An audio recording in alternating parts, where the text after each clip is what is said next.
Paz do Senhor, meus irmãos, estamos aqui mais uma vez pela graça de Deus para compartilharmos esta lição deste novo trimestre, este primeiro trimestre de 2023, a segunda lição do mês, que a lição do trimestre vai falar sobre aviva a tua obra, o chamado das Escrituras ao quebrantamento e ao poder de Deus. E a lição que vamos rever como pré-aula, que vai acontecer no dia 8 de janeiro de 2023, então no domingo próximo, o avivamento no Antigo Testamento. Queremos então começar a ler o nosso textuário para termos uma base, uma noção para os nossos professores, também para os nossos alunos e para os demais irmãos que vão estar nas nossas congregações neste domingo, este tema de profundo interesse e de profunda importância e relevância para a Igreja de Deus, porque trata-se do avivamento. Algo que todos nós sonhamos, algo que todos nós almejamos todos os dias nas nossas vidas, em nossas igrejas, em nossos departamentos, mas precisamos também entender dentro da linguagem do Senhor aquilo que Ele quer, como Ele quer fazer, de que maneira Ele quer realizar este avivamento em nossos departamentos, em nossas igrejas. Então, passemos a ler então esta lição a partir do seu textuário que diz: Então disse, eis que eu faço um concerto. Farei diante de todo o teu povo maravilhas que nunca foram feitas em toda a terra, nem entre gente alguma. Essa palavra está em Êxodo, capítulo 34. Também temos a nossa verdade prática, que diz o seguinte: a Bíblia revela que Deus responde ao seu povo com muitos avivamentos, como resposta às orações e súplicas.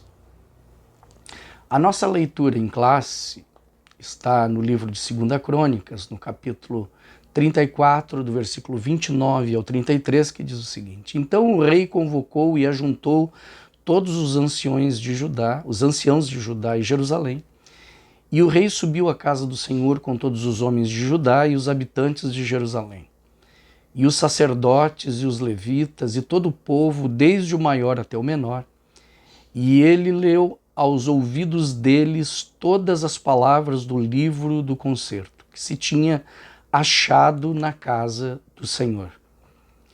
E pôs-se o rei em pé em seu lugar e fez concerto perante o Senhor, para andar após o Senhor e para guardar os seus mandamentos. E os seus testemunhos e os seus estatutos com todo o seu coração e com toda a sua alma, cumprindo as palavras do concerto que estão escritas naquele livro. E fez estar em pé a todos quantos se acharam em Jerusalém e em Benjamim, e os habitantes de Jerusalém fizeram conforme o concerto de Deus, do Deus de seus pais. E Josias tirou todas as abominações de todas as terras que eram dos filhos de Israel, e a todos quantos se acharam em Israel abrigou a que com tal culto servissem ao Senhor, seu Deus. Todos os seus dias não se desviaram de após o Senhor, Deus de seus pais. Nesta lição, irmãos, nós temos o propósito de fazer um panorama dos avivamentos em diferentes momentos da história de Israel. Se você for olhar para a linguagem da saúde, de como avivar uma pessoa que sofreu um acidente, que ficou doente, que passou por alguma dificuldade respiratória, você vai olhar no painel dos batimentos, onde o médico recebe então o paciente, e a tendência da respiração cardíaca é descer cada vez mais. Porque o mal que então acometer aquela pessoa agora passa então a diminuir a sua respiração e o seu processo sanguíneo dentro das veias e subveias do seu corpo.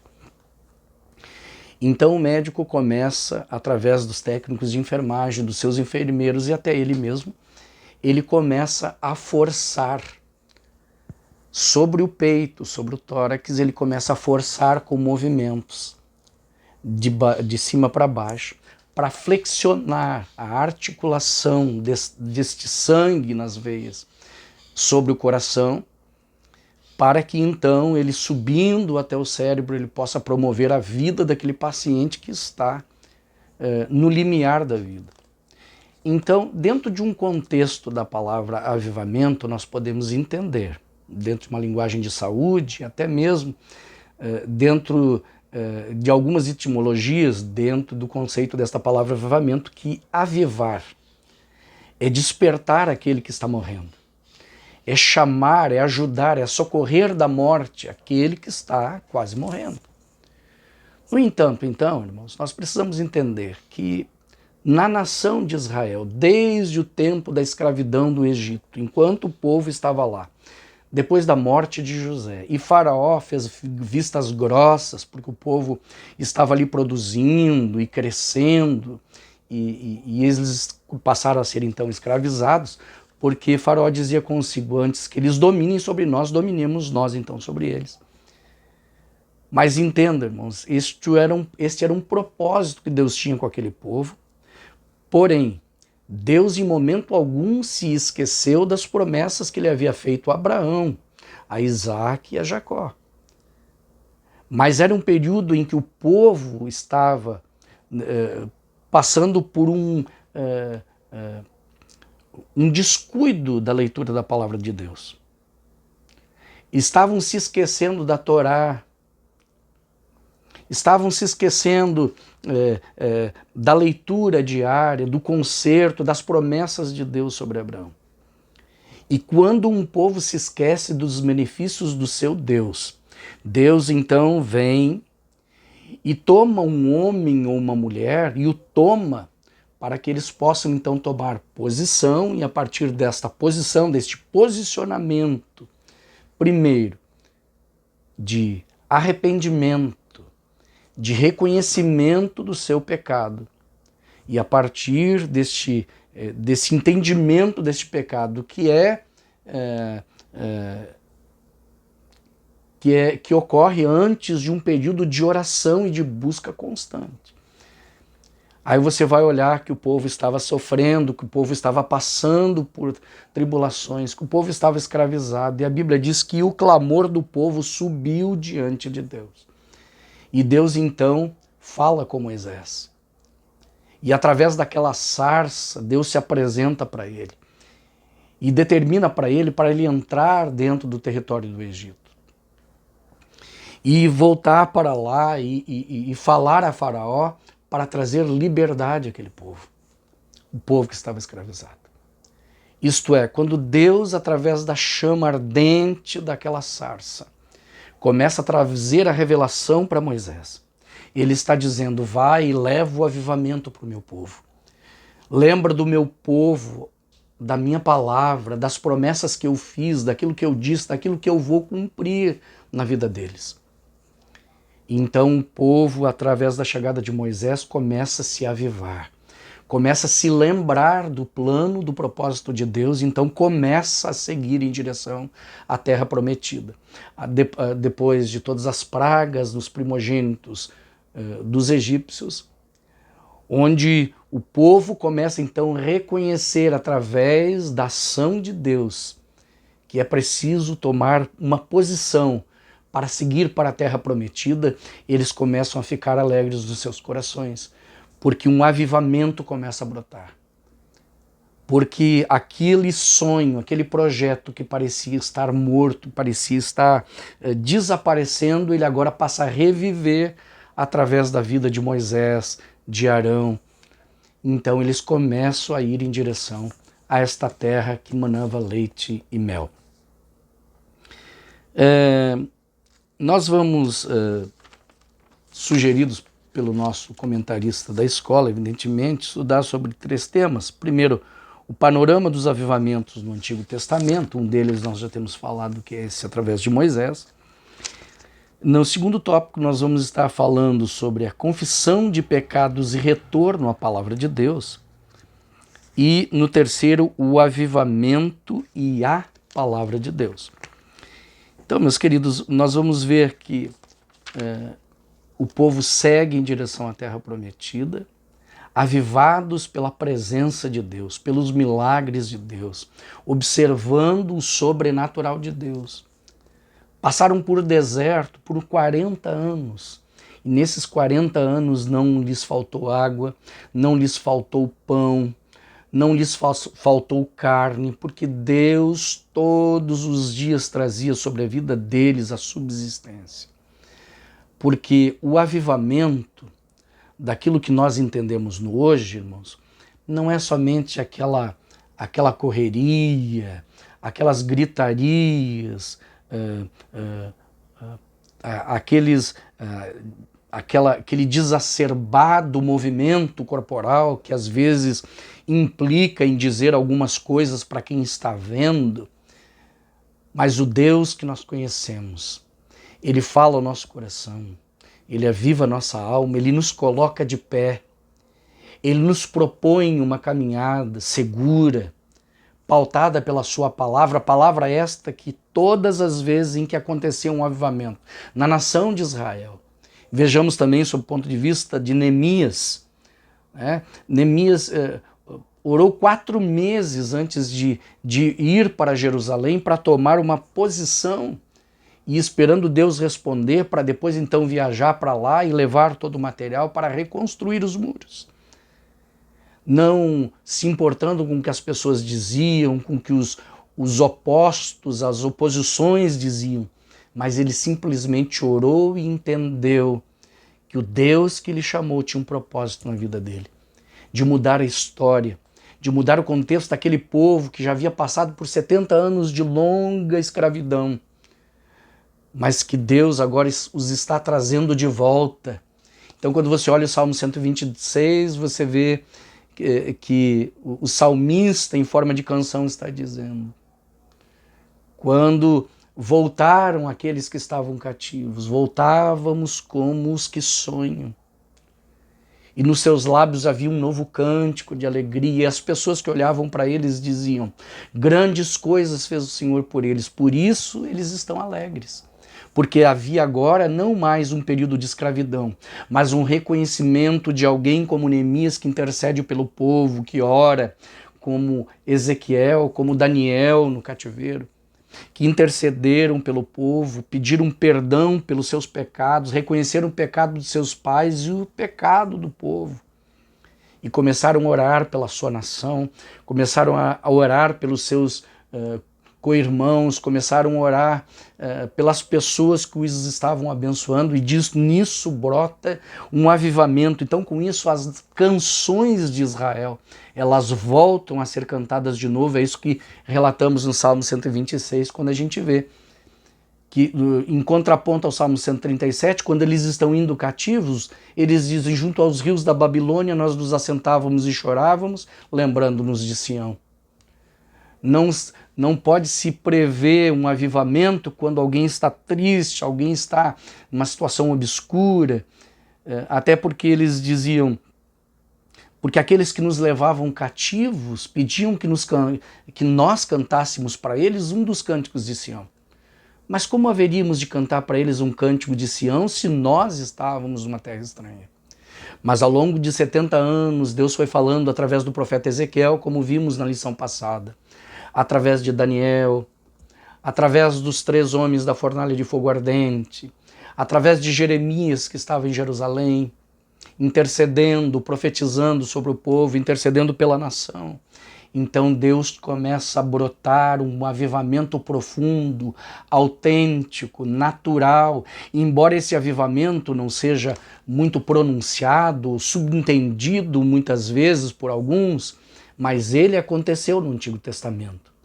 Veja, quando Ana e seu marido Eucana estão indo para Siló para oferecer os seus sacrifícios de louvor a Deus, de congratulação a Deus, não para agradar homens, não para mostrar que eles estão fazendo mais uma entrega de cereais ou de carnes, enfim, eles não estão trazendo presentes a homens, mas eles estão dizendo ao Deus de Israel, obrigado por um ano de colheita, por um ano abençoado, por um ano onde o Senhor tem nos guardado.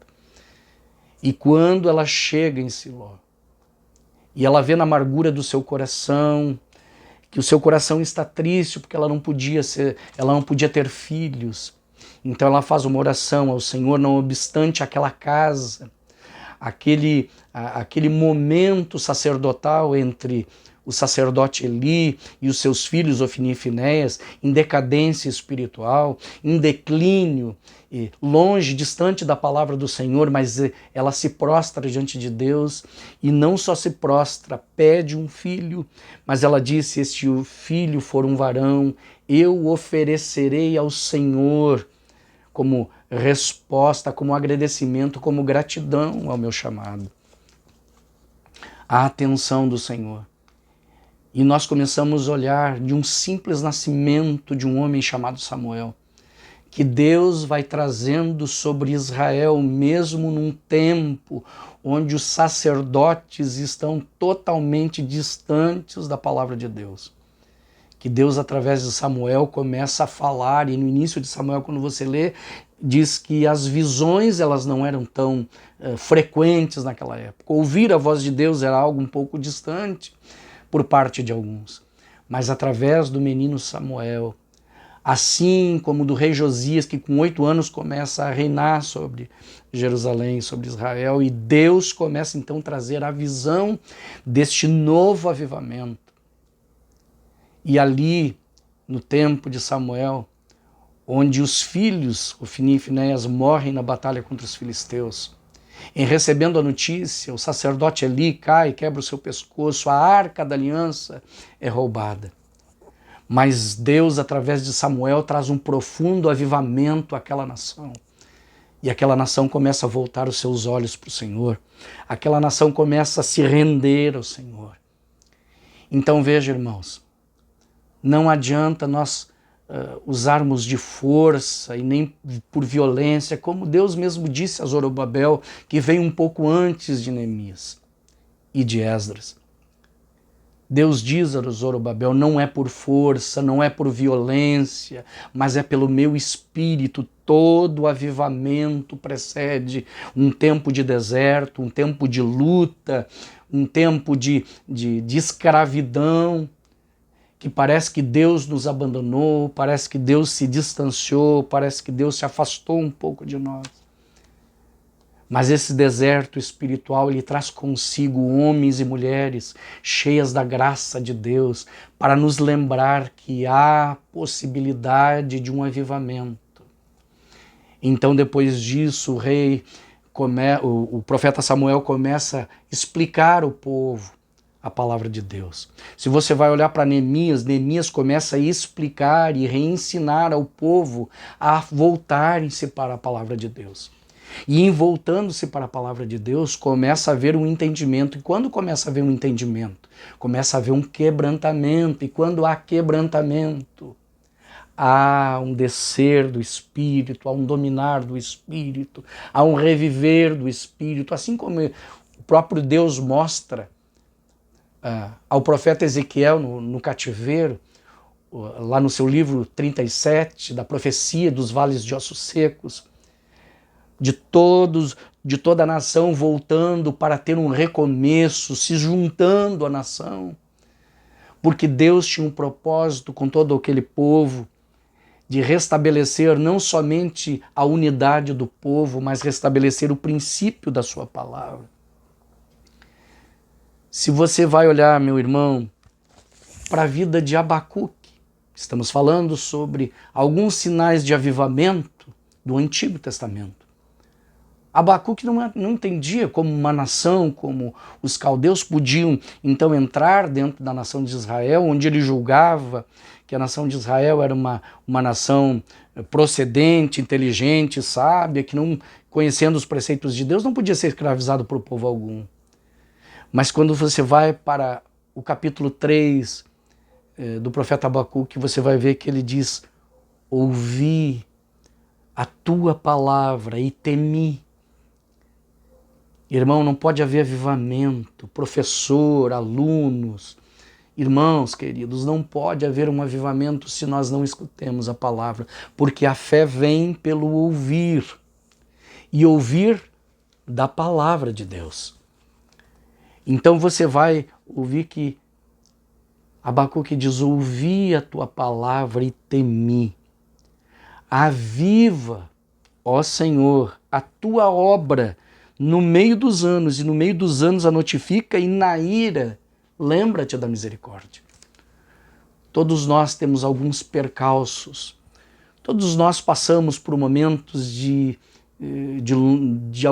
longas dificuldades, de desertos que às vezes parecem que os mananciais vão demorar para aparecer.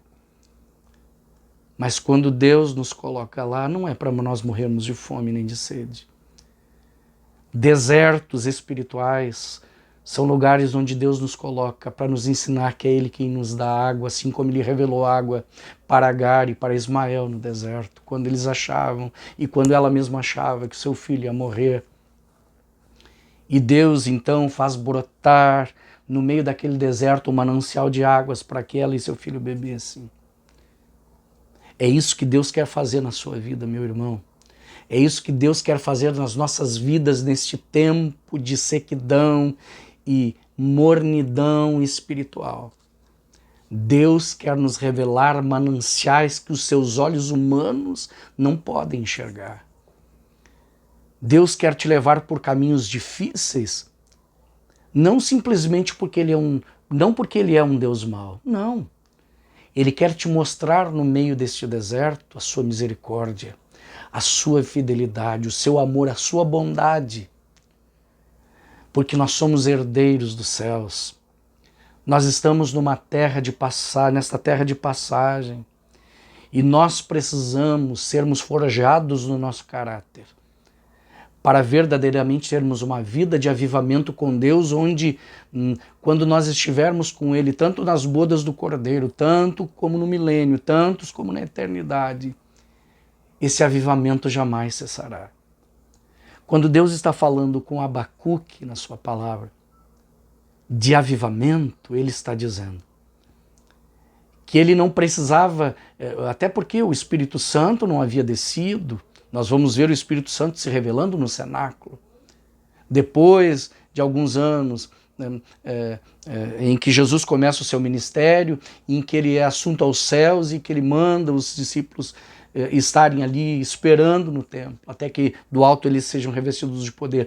Quando Abacuque está falando sobre aviva a tua obra, ele está falando com Deus, dizendo: Deus, muda o caráter deste povo. Muda a sensibilidade desse povo.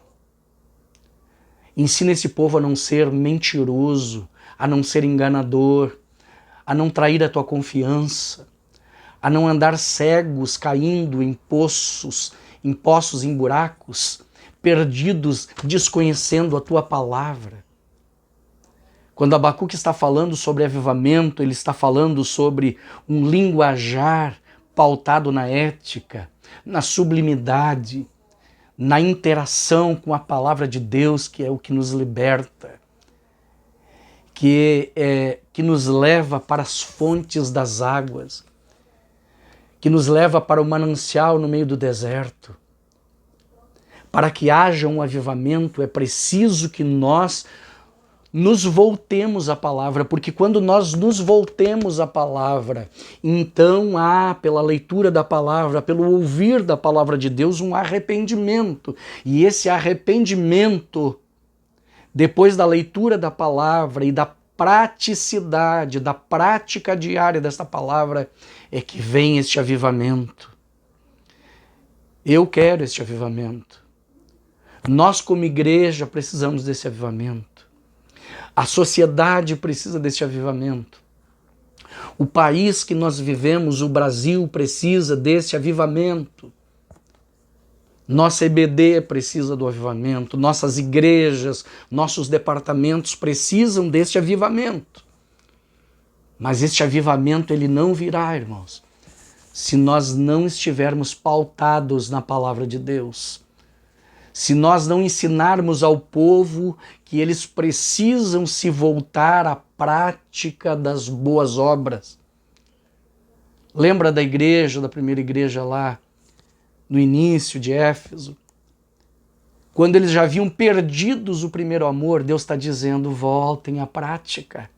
Voltem à prática da leitura, mas não só da leitura, coloquem em seus corações, não esquecendo que os corações, segundo Jeremias 17:9, é enganoso e desesperadamente corrupto, quem o conhecerá? Mas sejam pautados pela palavra, pela ética, pelo amor, pela verdade, pelos valores éticos cristãos, pelos princípios que regem a presença de Deus e que trazem até nós os anjos de Deus que estão a serviços daqueles que vão herdar a salvação. Todos nós, irmãos, se você perguntar a geração presente, a geração que está permeando para ir em direção ao futuro, que são os nossos jovens e alguns que já estão mais antigos nessa caminhada, eles vão entender e vão dizer, nós queremos um avivamento. Todos nós queremos avivamento. Mas avivamento não é só barulho, avivamento não é só pular para cima, não é só correr em volta dos bancos da igreja. Avivamento não é dizer para as pessoas aquilo que as pessoas querem ouvir. Às vezes, avivamento é dizer aquilo que as pessoas não esperam ouvir, mas você precisa, como ministro de Deus, como professor de uma escola, como pastor de uma igreja, como um emissor do reino de Deus, você precisa dizer as verdades mesmo, que isso custe as pessoas ouvirem. Porque avivamento é pautado pelo caráter. E quem tem o caráter de Deus vive uma vida de oração, vive uma vida de busca, vive uma vida de intercessão pelo povo, pela igreja, pela sua família. Este avivamento que eu tanto procuro, ele não virá sobre mim, sobre a minha família, se eu não for pautado pela oração e pela leitura e pela confissão diária dos meus pecados. Então você vai ver que na nossa lição, no segundo tópico, ele vai dizer confissão de pecados e retorno à palavra de Deus, isto é, Neemias se achava na função de copeiro do rei Artaxerxes, da Pérsia. Quando foi informado da miséria em que a cidade de Jerusalém se encontrava, apesar de o templo estar reconstruído, os muros da cidade estavam fendidos e as suas portas queimadas a fogo. Neemias orou durante 4 meses com grande lamentação. Não, irmãos, não são lágrimas comuns. Não são lágrimas ocasionais. É uma decisão do meu coração. É uma decisão por Deus, pela sua obra, pelo seu reino. Avivamento não acontece de uma hora para outra, não é você dar um grito e o avivamento acontece, não é você dar um pulo e o avivamento acontece, não. É preciso uma busca incessante de oração. Olhemos para os nossos cultos de orações, quão poucas pessoas nós encontramos, porque as pessoas não amam mais estar na presença de Deus. Vamos atentar aos nossos cultos da palavra, nas nossas quintas-feiras, ou até mesmo nas quartas. Você olha para a igreja, você vê pessoas desatentas, despreocupadas, porque a palavra de Deus parece que é algo que não nos constrange mais. Porque estamos vivendo um tempo de cegueira espiritual, onde nós não temos mais alegria do servir. Por isso precisamos, como Neemias, como Moisés, como Abacuque, como Samuel, precisamos buscar e se reavivar da presença de Deus, acordarmos e olharmos para aquela marcação que tem nos postos de saúde ou até no hospital de HPS, quando as pessoas entram para aquela sala e o médico, através da massagem, começa a reavivar a pessoa. Deus quer fazer isso com a nossa AD Canoas Norte, com a nossa EBD Canoas Norte. E nós precisamos estar atentos. Não podemos nos deixar levar, irmãos, pelo formalismo. Nós sabemos que os nossos cultos têm os seus rituais, as suas doutrinas. Nós temos a nossa ortodoxia, e ela é necessária, ela é presente, ela é algo que nos ajuda a termos uma administração melhor dos nossos cultos. Mas além da nossa ortodoxia, nós precisamos estar na dependência de Deus, submissos àquilo que Deus quer fazer nas nossas vidas, nos nossos templos, nas nossas igrejas, na vida dos nossos jovens, na vida do povo que está em nosso redor, na sociedade em que nós estamos apresentados. Nós precisamos estar com ouvidos atentos para ouvir o que Deus quer nos dizer. Porque além dos nossos métodos, além das características que temos a partir desta ortodoxia, da nossa doutrina, nós precisamos entender que o Espírito Santo está falando aos seus filhos. E lá, sempre no fim das cartas de Apocalipse, você vai ver: quem tem ouvidos, ouça o que o Espírito Santo diz à igreja. Algumas igrejas, no nosso auxílio da vida cristã, diz: o formalismo destrói a espiritualidade da igreja. Algumas igrejas supõem que lhes basta a ortodoxia para serem tidas como o reino de Deus. Haja vista a igreja de Éfeso, em todo o Novo Testamento não havia igreja mais conformada à sã doutrina do que essa. No entanto, já não possuía o primeiro amor. Está em Apocalipse 2:4. Além da ortodoxia doutrinária, a igreja verdadeiramente avivada haverá de ser o templo do Deus vivo e a morada do Espírito Santo. 1 Timóteo capítulo 3, versículo 15. Doutra forma, será destruída pelo formalismo se a igreja não viver de avivamento em avivamento, se não voltar ao cenáculo, se não reviver a realidade do Pentecostes, acabará por ser absorvida por um culto frio e estereotipado. E não demorará muito, deixará de existir. Não foram poucas as igrejas que desapareceram do decurso da história. Existiam, mas não tinham vida. E o que é isso senão evidência de óbito espiritual? É isso que nós queremos, irmãos? Não, nós queremos avivamento. E se nós queremos avivamento, nós precisamos nos voltar à leitura da palavra de Deus. E precisamos voltar à confissão dos nossos pecados, à prática do arrependimento, pautados por uma vida de oração para que este avivamento possa continuar em nós e na representatividade do movimento social em que nós vivemos. A igreja, a sociedade, o trabalho, a faculdade, as escolas em geral. Na conclusão da nossa lição diz o seguinte: os avivamentos no Antigo Testamento sempre vieram como respostas ao quebrantamento espiritual e às orações do povo de Deus. Isso se dava sempre diante de uma situação de calamidade ou de decadência espiritual e moral. Por misericórdia e bondade, Deus promovia a restauração de Israel.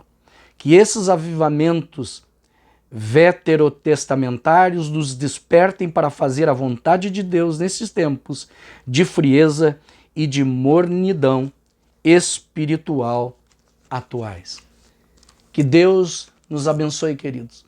Que Deus abençoe, meus amados.